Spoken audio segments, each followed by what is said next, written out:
Welcome to Muhurter Dake. আমি Sangeeta, your spiritual or holistic mentor, your life coach. This is short reading, general collective reading. Okay, take what resonate, leave the rest for someone else and others. If it's match with your story, it's your honey. If it's not, then it's not your darling. So don't try to fit with this reading forcefully. চলুন দেখে নিই celestial cosmic বা divine energy থেকে কী ধরনের বার্তা আপনাদের জন্য রয়েছে। চলুন দেখি। Compassion,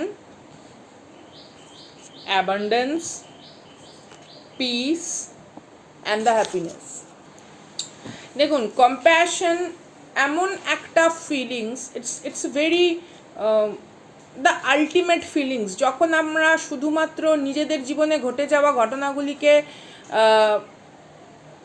উপলব্ধি করতে পারি তা নয়, আপনি যখন অন্যের কোনো রকম ইমোশনের যে জটিলতা সেই বিষয়বস্তুগুলোকে ফিল করেন এবং সেই দৃঢ় চিত্তে উপস্থিত হওয়ার পর আন্তরিক অনুপ্রেরণার ভাবভঙ্গির মাধ্যমে নিজের অন্য একটি রূপ প্রকাশে প্রচেষ্টা করেন, দ্যাট কাইন্ড অফ বিষয়বস্তু।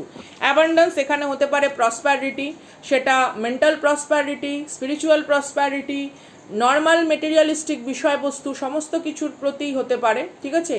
বা এরকম একটি কোনো রকম কম্প্যাশনেট এনার্জি আপনার লাইফে তৈরি হচ্ছে যা আপনাকে অনুপ্রাণিত করবে কোনো কিছুকে প্রাপ্তি করার উদ্দেশ্যে, এবং তার মধ্যে থাকবে খুশি, শান্তি এবং আপনাকে বিহ্বল করে দেওয়ার মতো আপনার শক্তির উন্মেষ। তো এই ছিল রিডিং।